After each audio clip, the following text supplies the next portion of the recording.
Anaerobic activity, which is what high intensity or weight training activity is, demands sugar as fuel. The worst way to get cut up is to lift weights.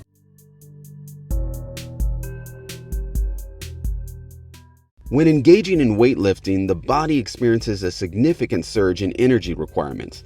Glycogen, being stored within the muscles themselves, can be quickly broken down into glucose to fuel muscle contractions. This process is crucial because the rapid conversion of glycogen to glucose is much faster than the metabolization and breakdown of stored fats into usable energy. Consequently, the body relies heavily on these glycogen stores during the short, intense burst of activity characteristic of weightlifting. Anaerobic activity, which is what high intensity or weight training activity is, demands sugar as fuel. The worst way to get cut up is to lift weights, because weight training does not burn fat as fuel. Weight training burns sugar. And if you're not getting sugar from fruits or vegetables, cereals or grains, where's your muscle going to get sugar to continue contracting? From your own muscle. There's an amino acid contained in your muscle tissue called alanine, which will be broken down, sent to your liver, and turned into glucose. That's why carbohydrates are called protein sparing. It spares your protein from being used for energy. And you can always tell when you start using muscle for energy. 1 pound of muscle tissue contains 600 calories. 1 pound of fat, 3,500. Now if you were to start burning muscle tissue for energy, how many pounds of muscle would you have to burn to get the same energy yield from 1 pound of fat? Almost 6 pounds. You will know when you're starting to use muscle for energy because you will start losing weight very rapidly. So consuming a diet high in carbohydrates can significantly enhance muscle growth and recovery. Carbohydrates are essential for replenishing glycogen stores that are depleted during exercise. When the diet provides ample carbohydrates, glycogen stores are quickly restored, ensuring that muscles have the energy necessary for repair and growth post-exercise. Adequate glycogen levels not only support ongoing physical performance, but also facilitate the recovery process, allowing for better performance in subsequent workouts. Though it's true that increased levels of physical activity burn more calories and lead to faster weight losses, weight training is not the best way to burn up body fat. Your weight workouts should be used solely for the purpose of maintaining or increasing muscle mass. Body fat, you see, requires oxygen present in order to be metabolized for energy. However, the demand for energy imposed by anaerobic activities, such as weight training or sprinting, are so great and immediate that not enough oxygen can be supplied rapidly enough to metabolize fat for the required energy. Let me say it again most emphatically.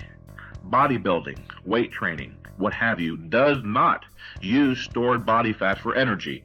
It is only the sugar stored within the muscle itself, called glycogen, which can be metabolized in the presence of oxygen and used for such anaerobic activities as bodybuilding.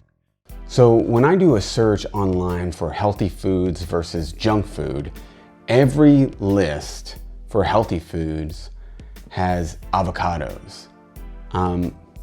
Honestly, I'm not a fan. Even when I was doing low carb and keto, I was never a big fan of avocados. They have a certain... Avocado tastes like clean dick. Yeah, some people like it and, to each their own, that's fine. I'm just not a fan. Anyways, so on the healthy food list, like I said, avocados. Other foods, apples, berries, asparagus, broccoli, fish, leafy greens, nuts, eggs.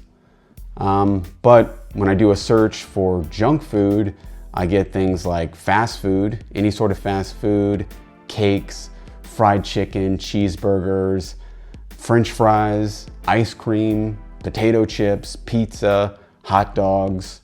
If somebody put an apple and a slice of pizza in front of you and asked which one of these two foods is healthy and which one is unhealthy, obviously you're gonna say the apple is healthy and the pizza is not, right?